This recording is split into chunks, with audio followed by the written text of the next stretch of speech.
So how you been, first of all? How's everything at the farm? How's your family? Good, good. Yeah, my mom had broken her ankle, badly broken her leg in three different spots in the spring. So she's finally back in action.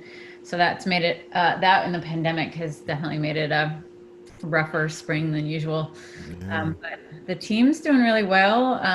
They've got a full tasting bar out there and, well, very spaced out tasting bar out there. And yeah, we're good. Just we're baling a bunch of hay and the tomatoes are ripe and the veraison just happened. The purple red grapes are starting to turn purple. So yeah, late Awesome. summer, late Great. summer. Great. That's so cool. That's so awesome. That's fantastic. So okay. So you want to get started?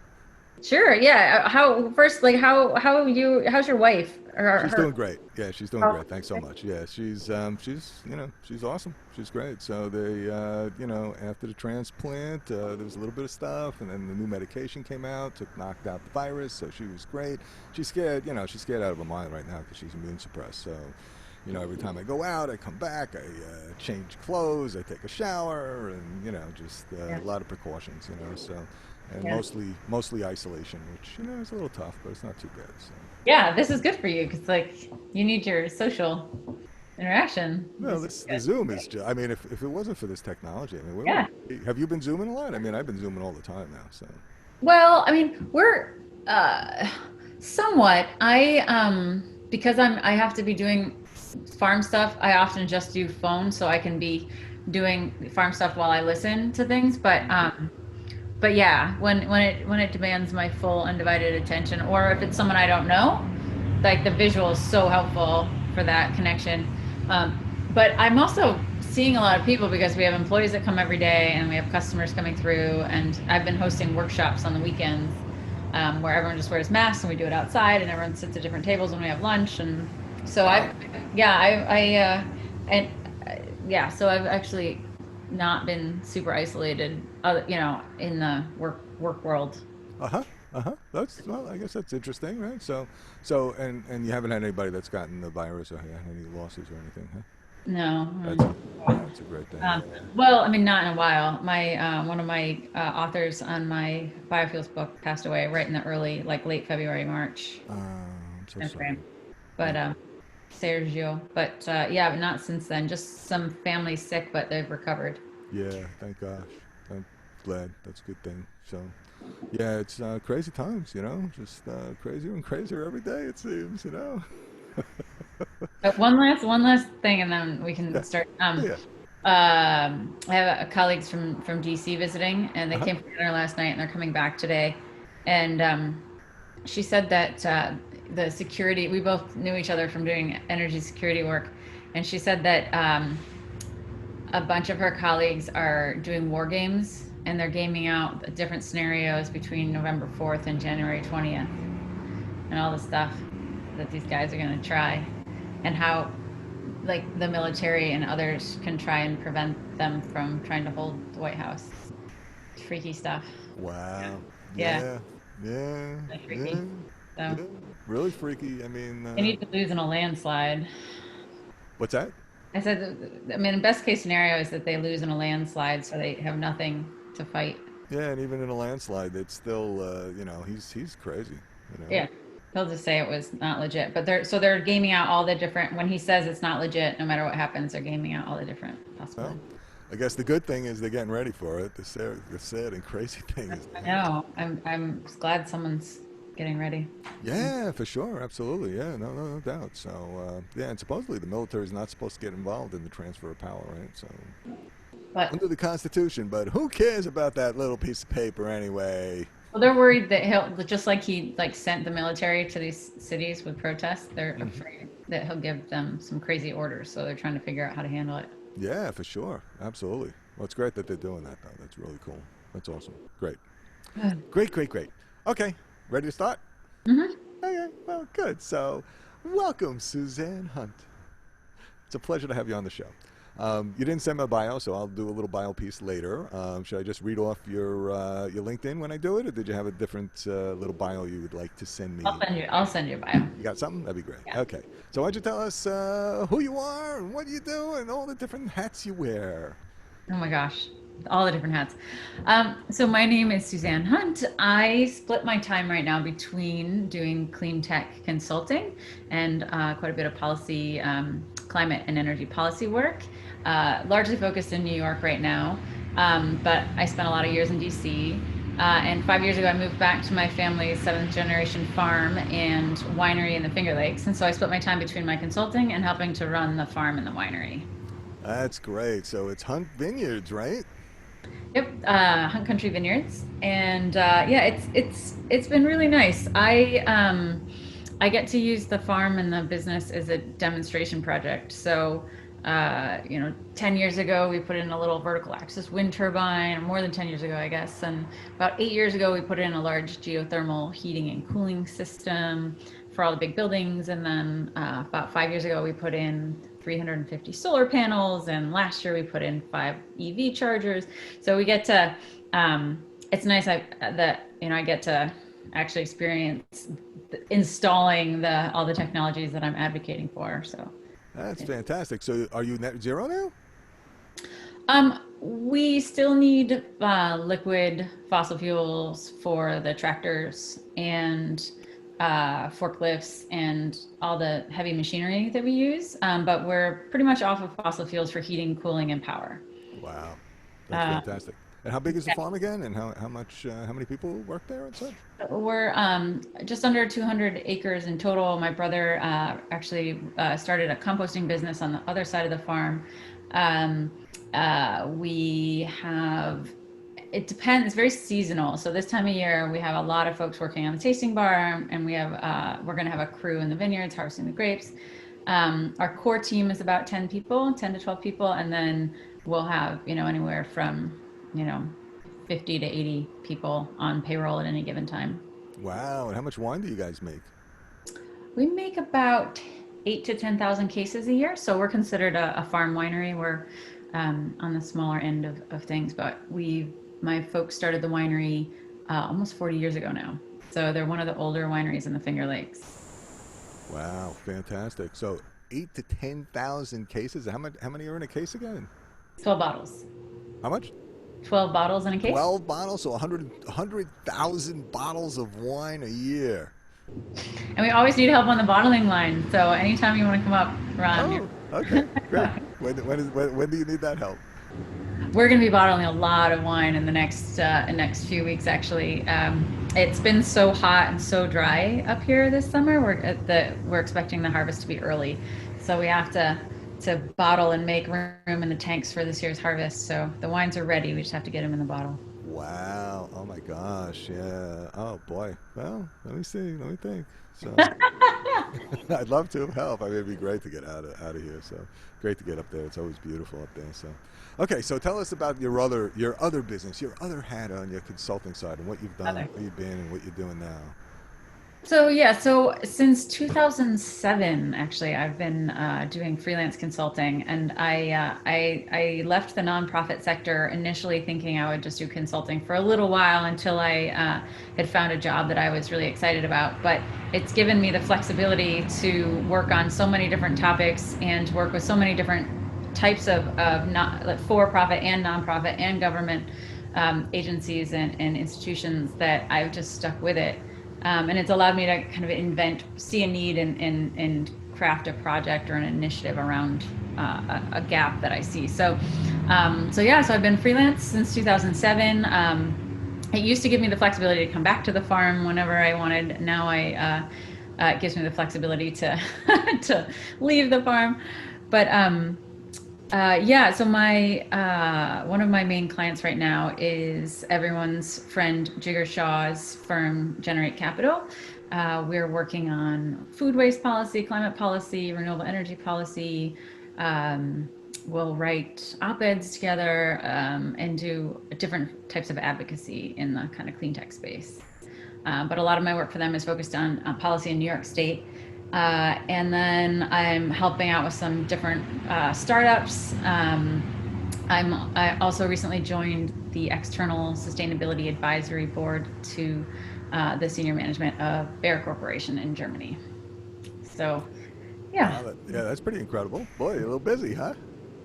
Yeah, yeah, it's a little nuts, but but it's we're at a pretty unique moment, so it doesn't feel like the time to take my foot off the accelerator. So Yeah, no doubt, no doubt. Boy, it's been a crazy time. So, I mean, so folks that don't know your nonprofit history too. So prior to 2007, what were you doing? Because I know you were with the Carbon War Room and you did a whole bunch of things, right? So yeah, so I worked for the Carbon War Room as a consultant from 2010 to 2015, and then I led their aviation and advanced biofuel work. Prior to 2007, I worked for the World Watch Institute for a few years. They hired me to lead a global research project looking at biofuels for transportation with funding from the German government. And then before that, I worked for a year at the Environmental Defense Fund on their international team. Wow, pretty incredible. So what do you think about biofuels these days? Where are we at with them? What's coming up, and what do you think is going to be happening?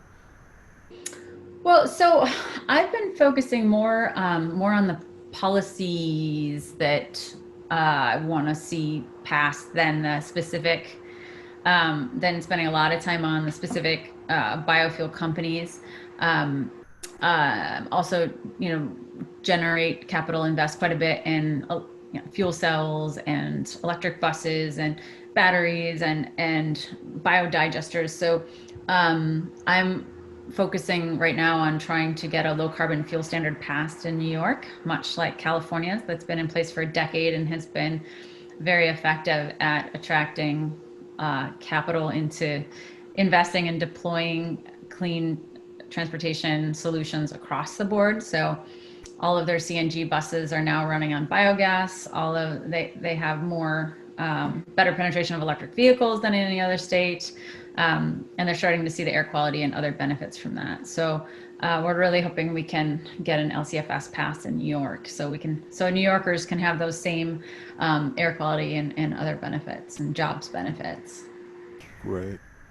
So, when we take a look at the whole economy, right, what we got is, clearly we've got to move towards clean electricity, which New York and other states are doing, and the price of solar keeps coming down, the price of wind is coming down, so the price of cheap renewable electricity is really, getting to be, is the cheapest source of power, and I think most of the new generation coming online is from renewables because of that. And we had both Dennis Hayes and Scott Sklar talk a bit about that, and how cheap the prices are, and how they're just going to keep getting better. And with battery storage, now we've got solar and wind on demand. You can have it 24/7. And then you start to electrify the heating all the buildings, and now you start to move to heat pumps, and you get off of fossil fuels, gas, oil, and whatever else we're heating our buildings with. And then you get to transportation, you do electric vehicles, and now we can all drive around electric vehicles and be able to do good. But the biggest piece, not the biggest piece, the hardest piece to get to in some ways are the heavy duty equipment, like the airplanes, like your tractors on the farm and such. And that really seems to be a biofuel liquid replacement. Is that really where you see that going? Or?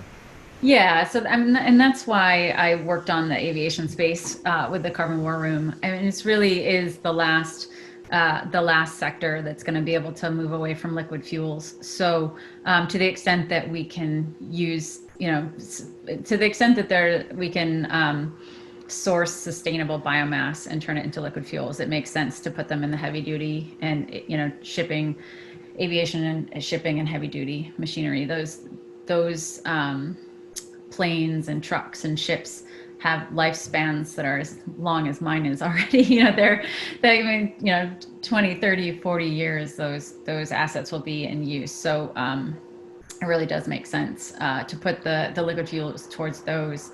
And there's some progress in that space. It's just it takes a long time to build a new industry from scratch, and so it's still going, still making progress, but it's a lot slower than like you said, solar, wind, batteries. It just feels like that you blink and the industry has changed. It's like the progress is so fast in those sectors, and then the biofuels is just it's much slower progress. And is there? I mean, do you see that someday? What sort of time frame are we going to have biofuels produced from algae and whatever else, and be able to just drop them into the diesel or jet fuel type of replacements? Well, so I would never make guesses on volumes because everyone who's tried to do that has been wrong for my whole career. Well, because the oil prices skyrocket, and there's all this interest and all this investment money flowing in, and then they go down, and no one wants to invest. And so, it's to the extent that the biofuels, advanced biofuels, has a lot of just challenges that it has to face. That electricity prices are relatively stable, right? So you don't have the rug pulled out from under you if you're investing in renewable electricity generation. Whereas when you're investing in an alternative to something that has to compete on price and with petroleum derivative, that's tough because it's such variable pricing. So they have that challenge. But there's quite a bit, thanks to the low carbon fuel standard, thanks to policy in Europe, there's quite a bit of second generation biofuel being produced, but it's being produced using, for the most part, first generation feedstocks. So you have renewable diesel going into the California market, in large part due to the LDFS, and they're making it from waste grease, soy oil, and whatever other kind of lipids they're finding in the marketplace. And because full life cycle accounting is required by the LCFS, the greenhouse gas balance of those fuels is getting better because you're incentivized. So you see biofuel plants in the Midwest installing wind turbines, and you see all kinds of things happening to try and reduce their LCA score, or improve their score. Okay, so getting there, not quite there yet, but that's the long-term policy piece that we need to keep focus on, eh? Yeah, I mean, I think the policies should focus on the outcomes we want, so that the private sector can innovate and not be prescriptive. So part of the challenge with the biofuels is that, and the major policy nationally was the renewable fuel standard. And it had carve outs for specific fuels from specific feedstocks. I mean, there was a carve out for corn based ethanol, there was a carve out for biodiesel. And whereas, what we want is low carbon transportation fuels. We don't, and so we haven't had the most effective policy at kind of catalyzing innovation and investment in the space.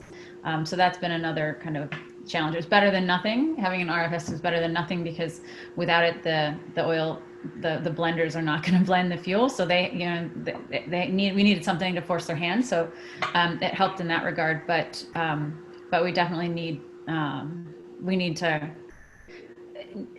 right now. So back in the day when I was in DC, the electricity sector was the biggest source of greenhouse gas pollution by far. And that's changed now, thanks to all this advances from our friends like Scott Sklar and others who've been working on this for so long. And now the electricity sector is getting cleaner and cleaner. And our transport sector is actually the largest source of greenhouse gas emissions in the US and in New York. So, so we really need to step up our efforts on the policy side there. On the transportation sector, yeah. Specifically transportation, because it is so specific, and all of these advances in electricity aren't relevant if we don't have the electric vehicles, if we don't have the charging stations, if we don't have the investment into that space and the financing and all of that. So Yeah, great. that requires reliable policy and predictable policy environment. All right, great. Well, I ask you for a quantum quote. Do you have one that you'd like to share with people that help enlighten and bring us to a new level of understanding? Mm. Tell me what you mean by quantum quote. A quote that strikes you, like that somebody said that just is like, wow, that's pertinent. That's what we really need to think about. That's could be from. Sklar had his own from his own little piece, but other people usually quote, Einstein or some author or some philosopher or someone from a professor from college or something that they live by that just is, good words that someone said that they like to keep in mind that helps them shift to another level of understanding. I have a whole bunch of them that if I had realized I needed this, I would have Oh, had. sorry about that. It was No, in no, the. that's my fault for being crazy this week and Yeah, not no worries. No carefully worries. reading your Well, emails. I mean, if I can just riff for a second, sure. I think uh, in this kind of work, most folks are focused on technologies, are focused on financing, focused on policy, and we're doing all these things. Um, but the human aspect of it is so critical. And I mean, I think if I were to put it into a quote form for you, um, essentially we have the technologies that we need. The challenge is on the human side. Like we have to have the political will. We have to have, it's the human side of the challenge that's often harder than the technological side or the financing side. So it's not actually a good quote for you, but I'll come back to you on that one. That's okay. That's great. No worries. That'd be awesome. You can send it to me whenever. So, and we don't have to include that. It's just it's kind of a nice thing to help people shift. You know what I mean? Yeah. But the human side is interesting because I agree with you. And technology. The good part again is we have the power. It's there. There's 1,000 times more energy in nature than we need. The good news, better news is that we have the technology, and the great news is we can save money doing it. But now we just need the policies and the people and the willpower to decide that we want to make it happen. So you're absolutely right. The human element is the key, which is the fifth element, which is you and me. That's the other part of awesome. The air, water, earth, and sun, and then the last two letters are M and E for you and me, and what we can do together. And that's where awesome Earthkind, all the 7 billion people of humanity. That's what we're all about, Suzanne. So that's what the show is all about, is You how we can are all make it calling, Ron. You should have been a radio DJ. You completely missed that's why I'm doing this now. This is my place. So I had a friend say, this is really what I was made for. In some ways, I hope it's true. So, Yep. so it's fun, it's interesting, and it's definitely, we need to do it. You're absolutely right. We need people to feel that first they have hope, which I think Dennis Hayes, if you do get a chance to listen to podcasts while you're doing other things, Dennis Hayes was like, look, fantastic. You know Dennis, right? You know Dennis Hayes?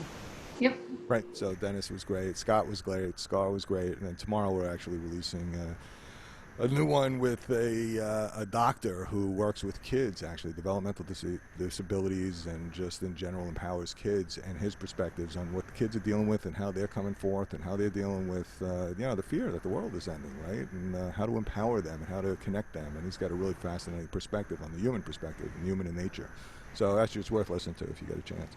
Yeah. No. Um, I'll add yeah, you. for sure.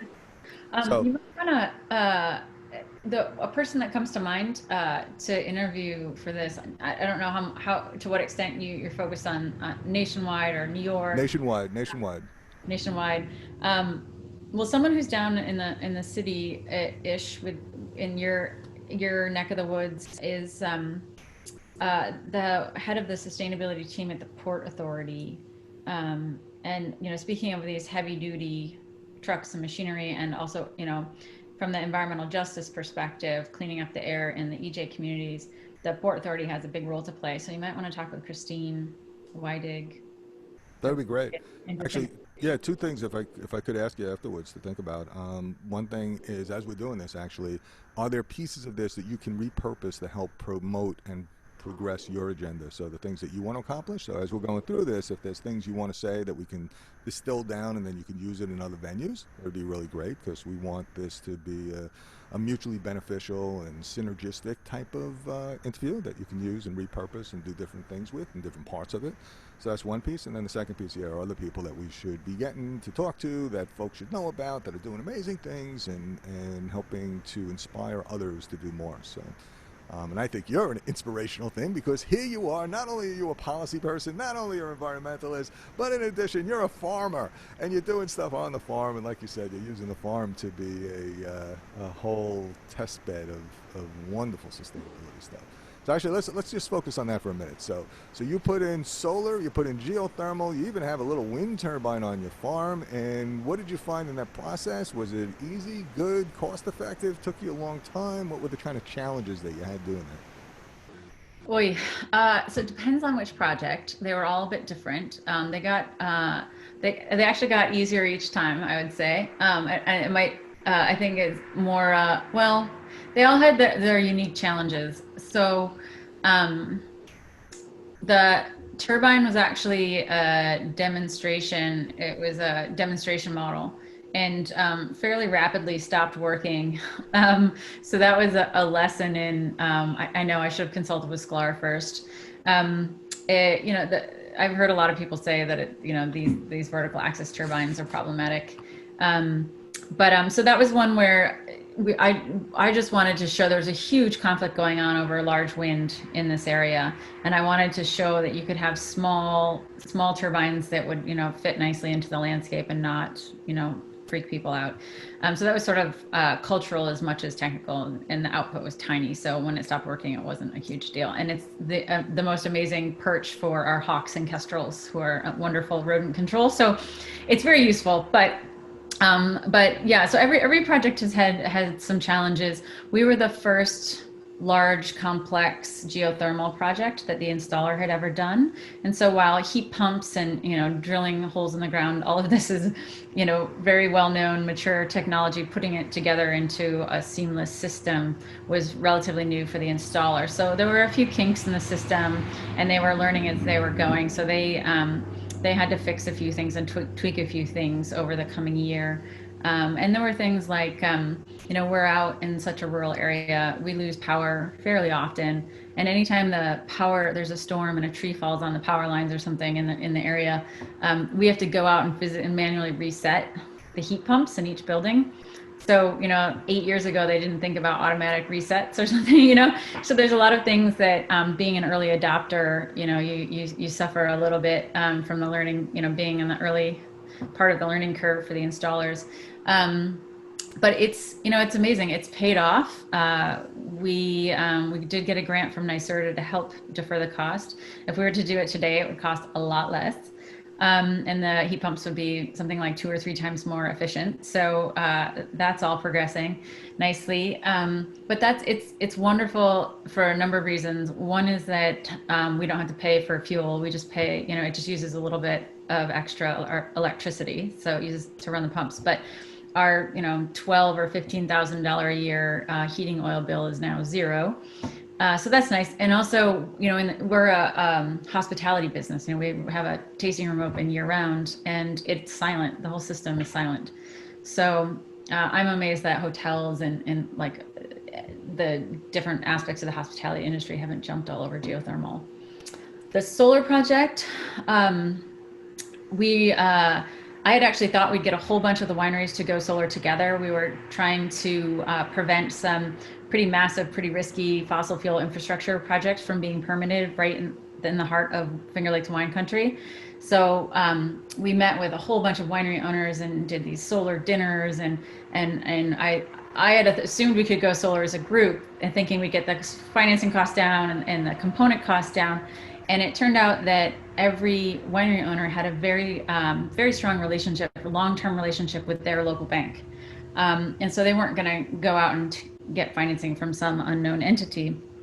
So I ended up, and none of the local banks that the wineries were working with had financed a commercial scale solar project. So they had a bunch of questions. So it just so happened that the president of the Green Bank was going to be doing an upstate tour. So I was able to arrange for him to spend the afternoon with the winery owners and with our bankers. And all it took was a few hours of Q&A, and they were off and running. So our little bank with the wineries that I helped to go solar had like a over $1 million solar portfolio in the first year, and then they went on to innovate in financing, and they came up with this brilliant offering: 0% interest on a residential geothermal, a loan for a residential geothermal system, if you switch your mortgage to their bank. Wow. Yeah, pretty cool. And Really cool. yeah, and if you add the geothermal financing to your mortgage, it doesn't seem like a big, it's relatively small increase in your mortgage payments, and then you don't have the heating payments anymore. So just so smart. So that's one of the things I would really like to see done in New York and elsewhere is just have a little bit of public funds go to pay for training for all the banks and how you finance renewables. This is something I think New York State, like NYSERDA, could easily use some of their funding to pay for, and it wouldn't really take that many resources because there's only a few hundreds of banks. They have annual conferences. There's ways to reach them in a pretty economically efficient way. So I think that's, if you want to unlock financing, I think that's a totally underutilized way. Sounds great, boy. So on a similar level, so what would you say that most people really need to know that you think they don't? That just there's a basic misunderstanding, or just folks don't have any clue about? Do you mean the bankers or? No, just in general, people out there in general. I don't know if it's knowledge so much because, business owners are so busy just dealing with, core business stuff and now dealing with a pandemic.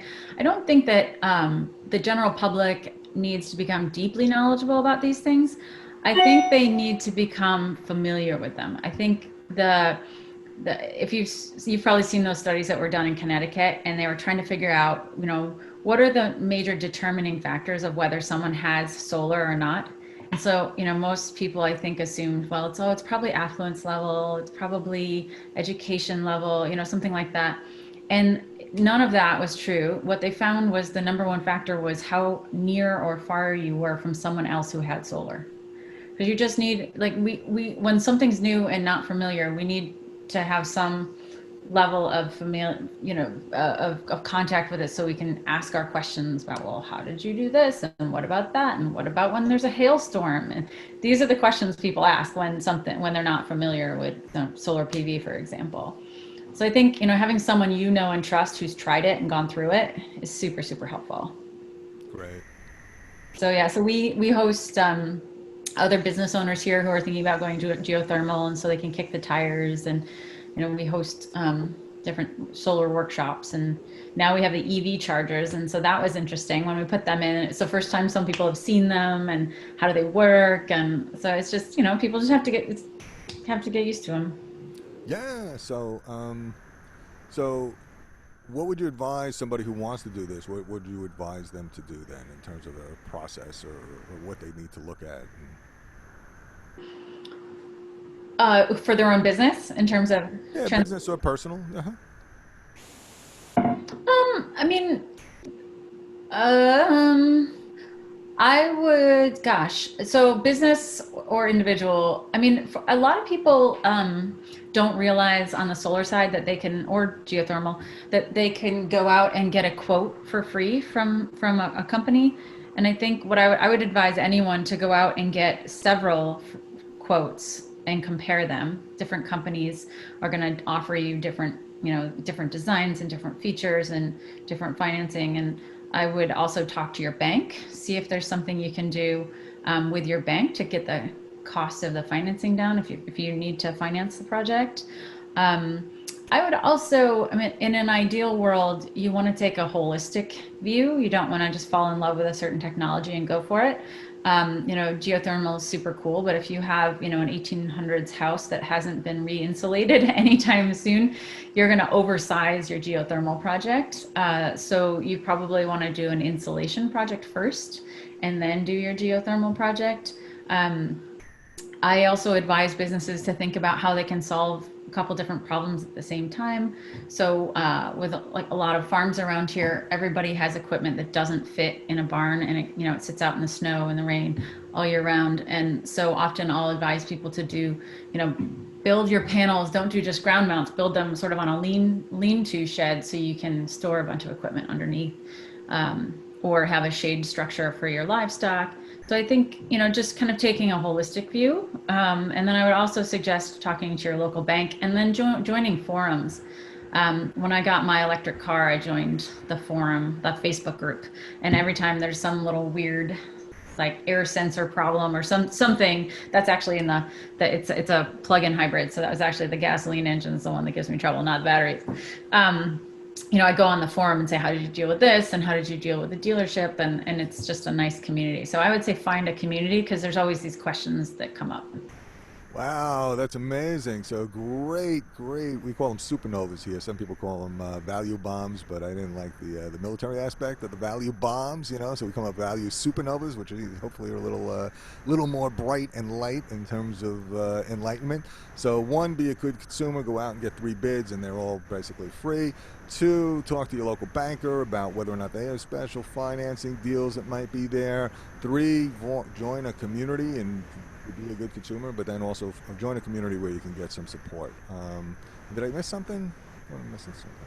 No, I mean, normally I would say, check it out with friends. And, we did these dinner parties where we made food and winery owners brought wine, and then you have a conversation, and someone always thinks of a question that you had, but you hadn't thought to ask it, or someone thinks of something that you hadn't even occurred to you. And it's nice to build community around it, so you don't feel like you have to figure this all out by yourself. It's a little bit harder now, but we have Zoom. So Great. yeah, if you have friends that are thinking about these technologies, like research it together, make it fun, do it over drinks or dinner or something. So it doesn't feel kind of onerous. So that would be the Perfect. other. Yeah, perfect. And actually, the other part that you said was look at it from a holistic perspective. Try to accomplish multiple goals with just the one piece. So if you're doing solar, think about can you do it as a shed, and then you get some additional storage out of it, and how you can integrate it. And clearly look at your whole situation, because if you have an older place that hasn't been insulated, that's what you should do first. It'll save money on the other costs. So, okay, wonderful. Thank you so much. That was great. All right, let's go. And one of the things I want to ask you is we like to start with kind of the worst clean energy moment that you've had in your career, because you've had a big career and you've done a lot of different things. And what was your worst moment, and what did you learn from it? Oh gosh, I should have read your list of questions more carefully. Worst clean energy moment. Yeah, some tumultuous event that happened that was like, ah. Um, when I was at the Carbon War Room, we were working with some financiers on.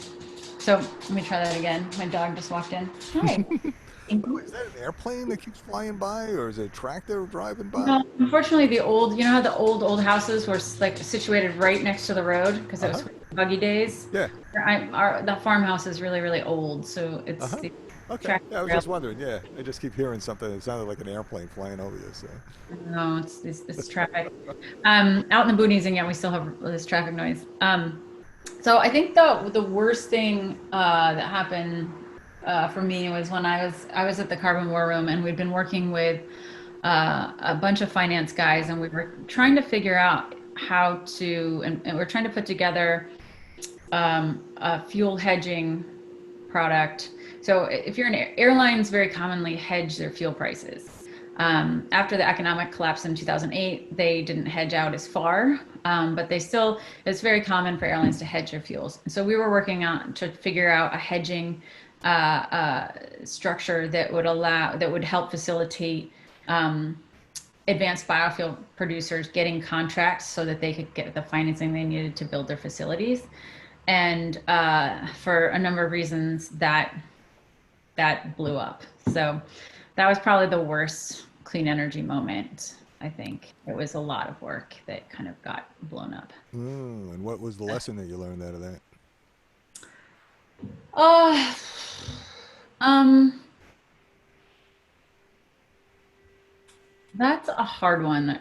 Sometimes again, it was the human side. It was more personalities than technical. So I think there was just some institutional change and some um, competing agendas that couldn't be brought in line. Yeah, maybe we shouldn't use that one. It was that was a tricky one. Uh huh. I mean, my clean energy stuff has been largely positive stories. Um, Okay. Yeah, no so worries. I mean, just it's most people have something that was their worst moment, right? So, and Sklar had a funny one. Hayes had a funny one. Actually, most people have funny ones that were like, oh, yeah, you this know. was an awful one. Yeah, no, I mean, well, that's it. That's the other part, right? Is there are horrible ones that come out of it too, and hopefully, Bad.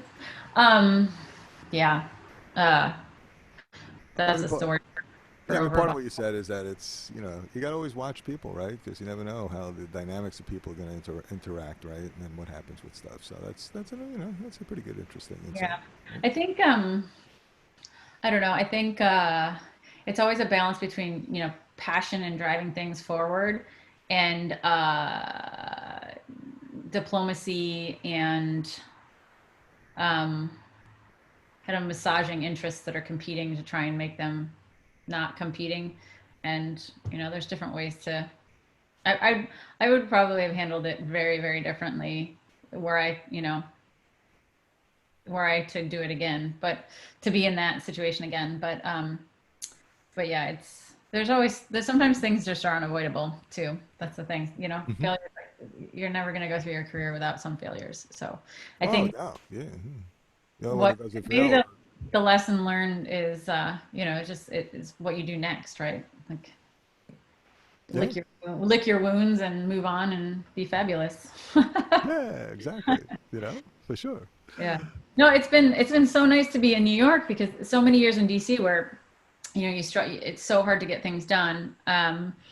I think I'm probably most proud of my work with the energy security community. We did a lot of work, worked very closely with a whole community of people that would meet every month and we brought in experts to speak. And there were some folks at the Pentagon that funded this speaker series, and we would bring in experts, and we had this core group that would constantly learning from each other and figuring out all these different aspects of energy security. And we actually had the Navy made a big, under Secretary Mavis, made a huge commitment to reduce their petroleum use. The U.S. military is the largest single consumer of petroleum products in the world. And so the Navy made a commitment, and then there was this great competition where the Air Force made an even stronger commitment, and then the Army couldn't be left out. And so that was just like one of the things I'm proudest of being part of. But coming back to New York, we're able to actually get laws, help get laws passed, and we're able to make real progress. We have our climate bill now, one of the most ambitious in the country, probably on paper. And so now a lot of my time is spent figuring out how we actually implement and actually, hit the ground running in the right direction with that. Yeah. So. Great. So, is there a particular moment? Could you share an aha kind of moment that you like? You all of a sudden you got something that was just a whole different level of understanding and direction. Um, I think that early on in my career, I had an aha moment that I had always intended to study science and then bring that knowledge into the policy environment. And I figured out pretty early on that business and money had a huge influence over policy and how the sausage gets made. So I set out to learn at least some of the language of finance and develop a roster of brilliant financial minds that are working on these issues. So, and that was part of why I worked with Jigger at the Carbon War Room. But I think my latest aha moment was when I moved back to the farm and I had tormented myself over this decision, after 12 years of weaving yourself into the fabric of DC. Like, do you just leave that community of people that are trying to get climate legislation passed and trying to, break through on the renewable energy front? And, how can you leave Scott Sklar and all those other wonderful people down there, Allison Archambault? There's so many wonderful people. And it was so interesting. I'm part of the group E2, as are you. And I had only been home for a little while, but I went back to DC to on an advocacy trip, and we were all practicing our 10-second introduction, so we'd be ready when we met the senators. And I was sort of stumbling because I had been this DC person, and now I was at a farm, and I paused to figure out how to introduce myself. And an investor who was there was reading my bio, and he said, "What do you don't talk about your Washington experience. Everyone has that." He said, you live on a seventh generation family farm." He's like, "Talk about that." When you grow up on a struggling family farm and you go to the power circles of DC, you don't lead with, "Yeah, I grew up on a farm." Like, that's not that's not what you lead with. So that was a real epiphany. Like, all of a sudden, like, being a seventh generation family farmer, being a business owner, like, gave me a weight and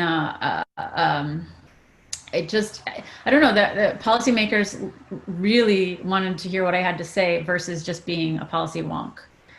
So that was a huge aha moment that was like, I could be at the farm with my gardens and my horses, and I'm more effective. I could have I could have moved home years before. I Um, was there when that happened. That was great. yeah, That was wonderful. No, I was with you something. actually at that moment when we were all talking about it, and you were like, "Oh, and yeah, I remember. I forget who it was that brought it up, but I totally agreed. Seventh generation. I mean, gosh, you know, So yeah, so that was, and it has been really nice. It's been really nice to be able to draw. I think you had asked like what people could do, and what I think people should be doing, and I really think right now, building community, um, in any way, shape, or form is so important. One of the things that unfortunately passionate folks working on a cause tend to do is start fighting with each other. And it's just unavoidable because we're humans and we're passionate, and these are difficult issues, and we all see things from totally different vantage points. So we see different things and we experience different things. And so to try to avoid, so to try to make that a really productive debate rather than a nasty one, I think the best thing people can do is reach out and build community with a whole bunch of people and a diverse people, so that we can hold our coalitions together and make the dialogue respectful and productive, and really listen, and then problem solve. So I think that's really important, especially because things are going to get harder before they get easier. They're going to get better before they get worse. So that human element again is so important. And when there's not a pandemic, well, even when there is, the other thing that I get to do with the farm is now I have a gathering place. So we have the big tasting room, we have big barn, cleaned out. We have, all this outdoor space, and we can just get people together to sit and share meals and drink a glass of wine and, try to work through some of these thorny issues. sounds idyllic. Oh, it does. It sounds awesome. It's great. It's so cool. All right, we're going to enter in what we call the pulsar round. So other people call it the lightning round, but in this round we look for short, succinct, amazing, and mind-blowing answers. Suzanne, you ready? No pressure. I have mind-blowing answers. Oh gosh. Okay. Okay, you ready? Hmm. All right, what's the best advice you've ever received? Oh boy. Um, Well, I guess this is maybe relevant to all the type A folks out there. I think some of the best advice I've ever gotten is just to lighten up. Like, these are serious issues, but you really do have to like step back and not take yourself or the issues so seriously all the time. It's too hard on your soul. Lighten up. Like that. I know it's not very profound. It's all I could think of when I saw it. No, it's very profound. It's fine. What are you talking about? You gotta lighten up. There's no doubt. I mean, some people get so serious, and yeah, it's serious stuff. But if you It's don't hard lighten not to. These are literally life and death issues. So it is again, and that's where community helps is like this work will wear you down if you don't have a strong community around you. And if, to go out to laugh about some of this craziness. So, and to find balance, right? To find and some balance. That's especially all. for the younger people, I think it's a good solid piece of advice, I think. It's awesome. Awesome. All right. One of your personal habits that contributes to your success. Oh gosh. Um, Personal habits. I mean, I've made a habit of putting a lot of time into connecting with other people and trying to build community around this work. So I don't, and I think that's probably, um, I know a lot of people have like a disciplined day, but with the farm and the weather and all these different things happening, I'm not able to keep a super disciplined schedule. But I am very disciplined about making sure that everyone I meet who's doing this work, I, capture their info and try and pull them in and stay in touch. So I think and people circle back. Someone who's working on something will be working on something else and circle back in interesting ways. So I think, in terms of habits, that's probably the best one. Great. Awesome. An internet resource that you think people should know about that you find helpful. Mm, I just saw this before we got. So does it have to be clean energy? No, no. Just any internet resource that you think people should know about that you found very helpful in your life for whatever reason. Well, my husband created a website called thebeereport.com. And I know pollinators are very front of mind for folks, as they should be right now. Um, and he puts all kinds of interesting, fascinating research and resources on there. And related to that, our friend Lexi Hain has created the American Solar Grazing Association, and she has an amazing website, and she's building an awesome community around combining agriculture and solar. So those two sites are probably the first ones that come to mind that might not be on people's radar. So the beereport.com, and what was the second one? American Grazing? The American Solar Grazing Association. American Solar Grazing Association. Actually, Okay. Lexi would be an awesome person to have on your Yeah, it podcast. sounds fantastic. Absolutely. Yeah, and yeah, farming, integrated farming with solar is becoming more and more important for all the reasons. So fantastic. I'd love to have it. Thank you very much. Okay, book you recommend to anybody? Any particularly enlightening book from your perspective that you'd like to share? Oh gosh, I didn't see that. I should have. It's Del- okay. You could pass on it if you want to pass. You could just say pass. That's all I mean. um, has anyone mentioned The Hidden Life of Trees? No, that's a great one. Or is it? Yeah, I think that's. Let me just double check that that's the proper name and it's not like it's slightly. That's a really neat one. It's written by a German forester who discovers, like, who realizes he's a scientist, but realizes that trees actually communicate. So it's a nice kind of left brain, uh, right brain. Yeah, Hidden Life of Trees. Wonderful. Great. Fantastic. Thank you very much. And what was it that you got out of that book? Um, I think that um, oh gosh, how do I say this? Um, so one of the things that I think just intuitively is super important at this moment in kind of getting us out of the climate mess that we're in is women's leadership and indigenous people's leadership and just in general diverse perspectives and much more better representation in leadership and just a broader set of leadership styles and bringing like a more diverse set of perspectives in on how the world works and how you solve problems. And I just thought it was really neat because it's one of those books that makes you think differently about something. You see trees every day, and it makes you think differently about them and understand how they work differently and how they interact. And I think because our education system teaches us to break things down, we don't have. It's less intuitive for us to understand how systems work. And the world works in systems. We have, carbon cycle and systems and cycles. And I think some of that more kind of systems level thinking and also just kind of reminding us about just how fascinating and important ecology is. So everyone tends to be like techie and devices and finance, and it's a nice kind of like sit back and remember why nature is so fascinating kind of book. Sounds great.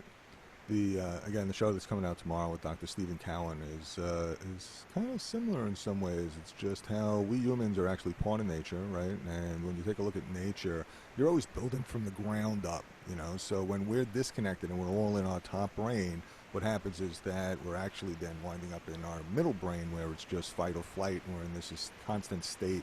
And if we forget about grounding ourselves into nature and the earth and just being part of everything that's around us, we wind up missing it all, and it's not a good scenario. So again, if you get a chance, I think you might like his perspective. It is really fascinating. It kind of ties in with things you're talking about. So Yeah, okay, exactly. if you had a magic wand and you could change one thing for everyone in the world, what would it be? Oh my gosh, if I could change one thing. One thing for everybody in the world. You want to change one thing with your magic wand. Poof. Oh, I'd want to give this one some thought. I think my first thought would be that everyone would have uh, high quality education. Everyone, everyone would be literate. Everyone. When so I actually did my graduate work, some of my graduate work in international development. And one of the most powerful things for improving lives and then eventually the environment was empowerment and education of women and girls. So if the whole world, not just the male half in some areas, could read, write, and control their own bank accounts and all of that, then I think everyone benefits. So I think getting some basics, education, and health, and then people can focus on how interconnected it all is with environment and it's the health, and it all comes back around. So, yeah. Wonderful. Yeah. What, Great. what was yours? What's yours? So there's been a broad range, but actually, Andy Cruz who did Southwest Wind Power. Now I don't know if you know, he's with UL doing a microgrid projects with UL, and so he had the same piece, so that basically everyone in the world would be educated and have a science-based education, because we would accomplish amazing things if that was true. So that was a great one. And Dennis Hayes' piece was that there would be a floor on poverty and a ceiling on wealth, and that we would have more equal distribution. So yeah, there's a lot of great, wonderful ideas out there. So thank you for sharing that. I think you're absolutely right on. So thank you. Okay, hey, this is my favorite part. Well, it's one of the favorite parts. So WTF or F? Okay, weather time fudge, an extreme weather event, and what happened, and hopefully you were okay through it, or the most fun experience you had, and the type of season it was, and the type of weather it was. So WTF or F? Take your choice and share a story, please.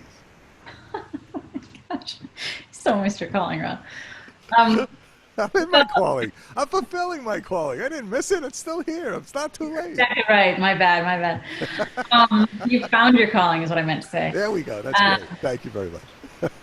Well, so I've been spending a lot of time. So another way that I merge my two worlds is by writing and talking about how climate change is impacting grapes and wine. So similar to people saying, your chocolate and your coffee is under threat by climate change. So are fine wine grapes.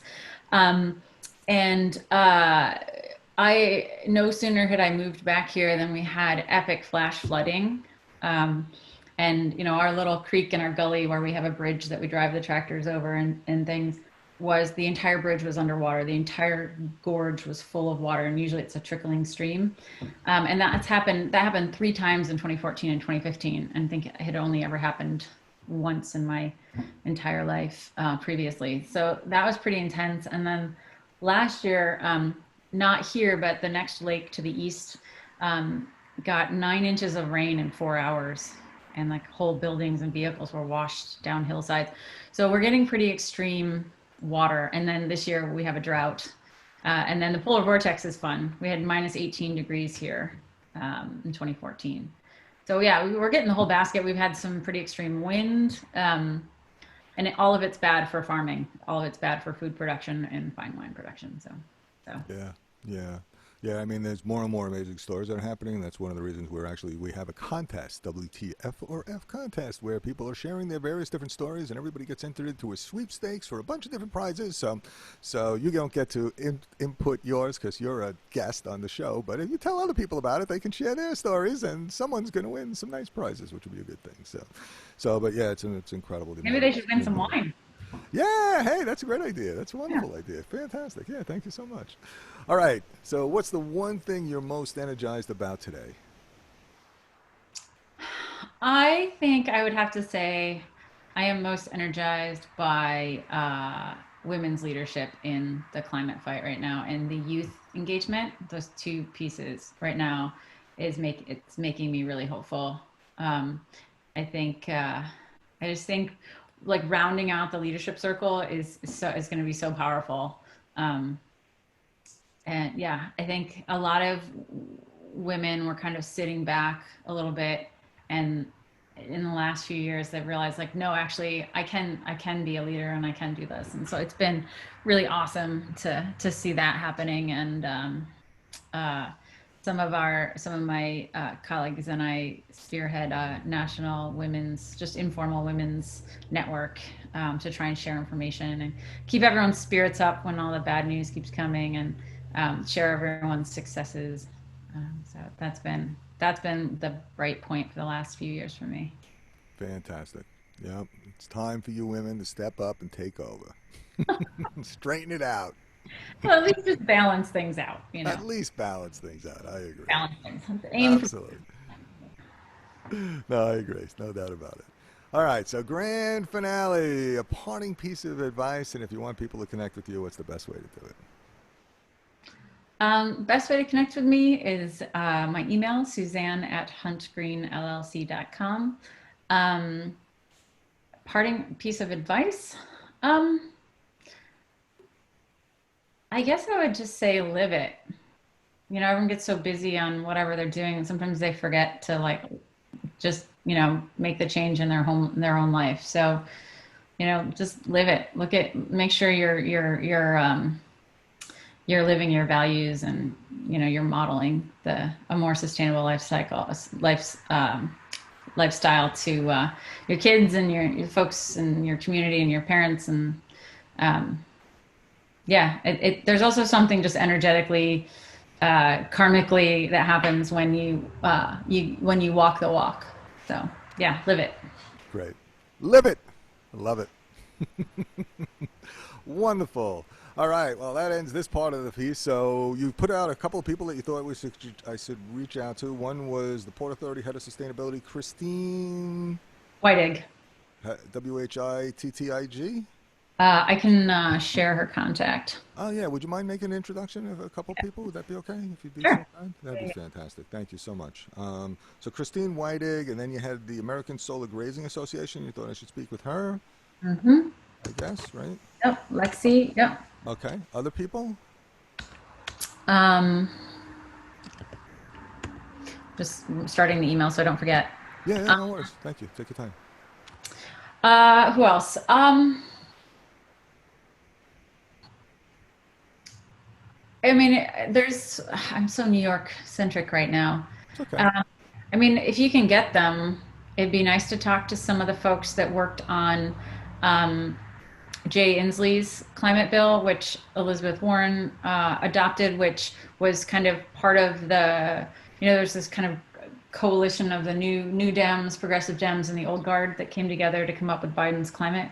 I would get some of those folks. Uh-huh. Pam Ricketts is one of the main guys, and Maggie, what's her last name? I have to put it up. So some of those was Bracken Hendricks was involved. Do you know Bracken? Nope. A Don't know any of powerful those guys. client. Um, Anybody, anybody that you know that would be worth an email that I could ask you in trouble reply? Yeah, let me see. Bracken might be a good one on the national policy side. Have you gotten anyone, the Citizens Climate Lobby Group has been so active for so long and pushing a cap and dividend Mm-hmm. bill. It might be worth getting someone's from this, if you want to get the grass tops and the grassroots Mm-hmm. folks, both sides. Mm-hmm. Um, Yeah, I mean, it doesn't have to be policy. It can be just people that are doing amazing things, that have done amazing things, that are leaders and are business people, that are entrepreneurs and or just everyday people who've done some amazing things that folks should really know about and emulate. I mean, Like you. I feel like I have like an address book full of these people. So do you have any other like guidance on it, or is there like a specific sector you're missing, or, I mean, Alison Archambault is amazing. Have you talked to her? No, She, who's she? she and I sublet an office, shared an office and sublet it from Sklar for years and years. She still does. Um, she runs a group called Earth Spark International, and they're building solar. They've built and are building solar microgrids in Haiti. And Wow. then they invented a device. They have an offshoot business, for-profit business that builds uh, these low-cost devices that allow you to pay for your electricity like you do your minutes. So, like in impoverished areas, people will pay for cell phone minutes a few at a time.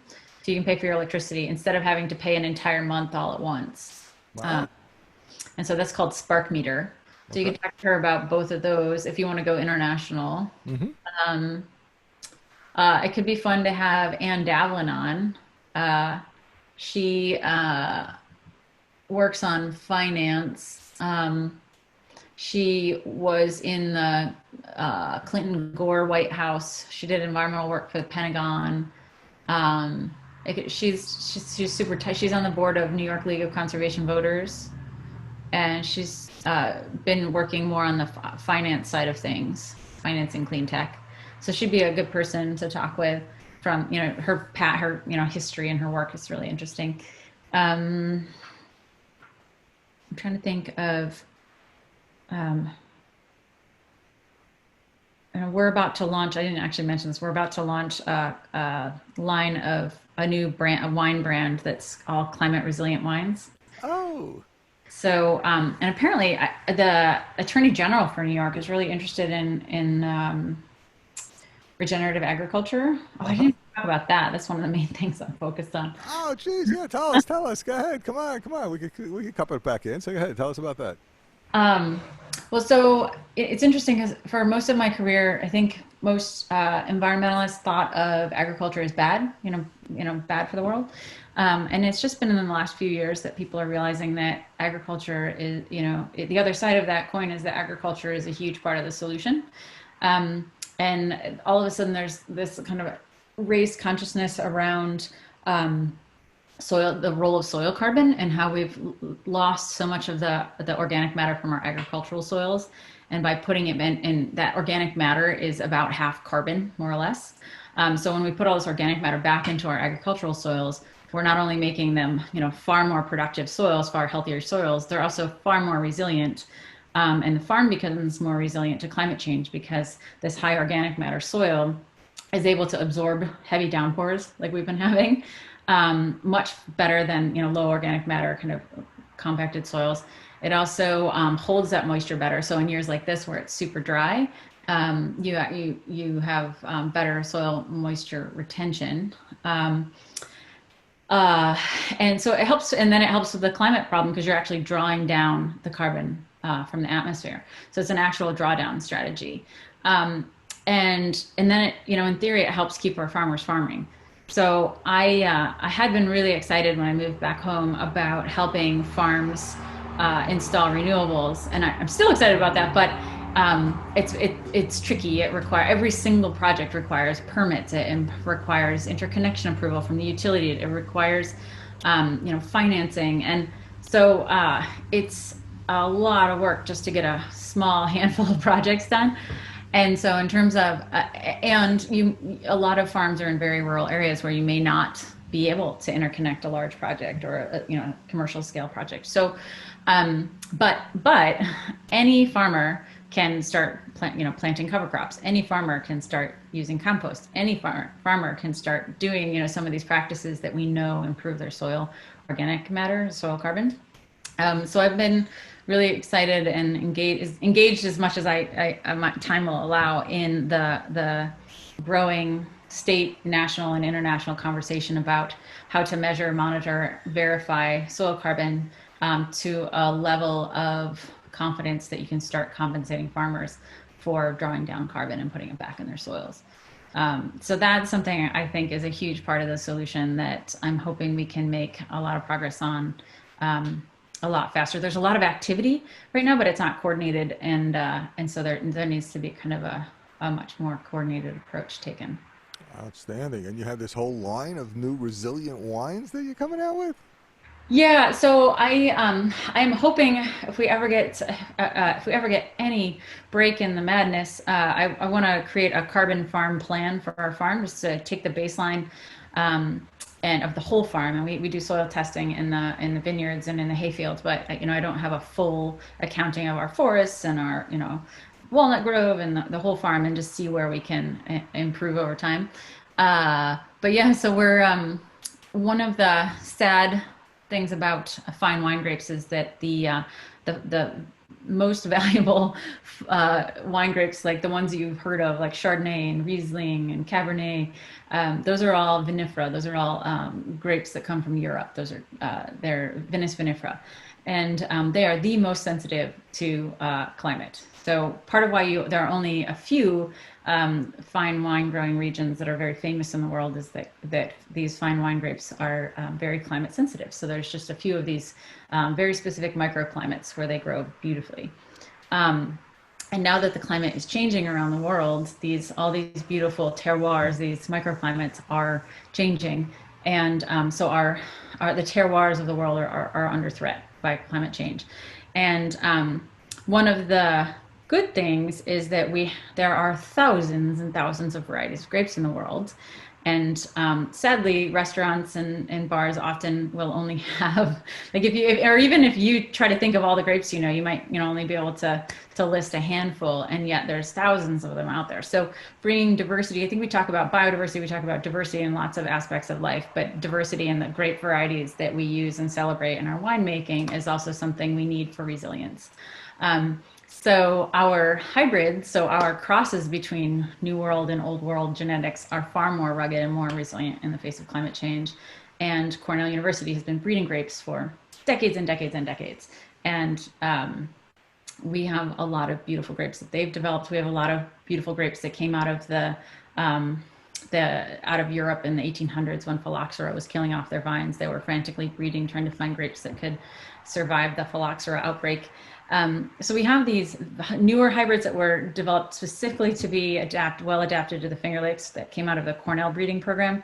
And then we have these varieties that have stood the test of time that came out of European breeding back in the way back. And most people have never heard of them. And the winemakers generally don't dote on them like they do their Rieslings and their Cabernet Francs and things in this area. So we're experimenting with doting on these far more climate resilient, rugged grapes that survived the minus 18 degree polar vortex winter. That when we had no harvest that year from our Riesling, but we had these other grapes. So, and they take a lot less. They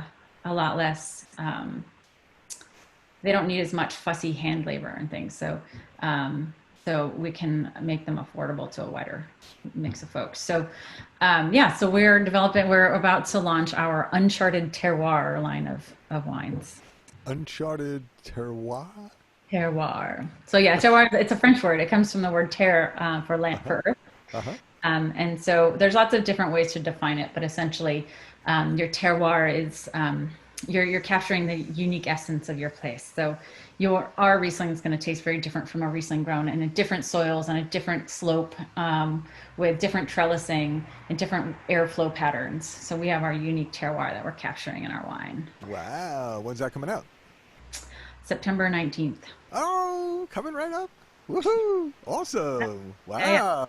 So we'll try to do some virtual aspects so people can be involved even if they can't be here for it. Yeah, that's so exciting. I'm so glad. Congratulations. That's wonderful. Well, this Yeah. is great. So, any other thoughts, suggestions, ideas, recommendations? Um, Vote. Yeah. Yeah, and make sure everyone you've ever met is going to vote. Yeah. Yeah. That's what democracy is supposed to be all about, right? So, Yep, get active. Yeah, I would say like any spare time you have, any retired relatives or friends, make sure that they're helping with the get out the vote effort. yeah. Yep. Yep. Great. Well, thank you so much for your time and your insights and all your wonderful work. And thanks for the introductions. If you can, that would be fantastic.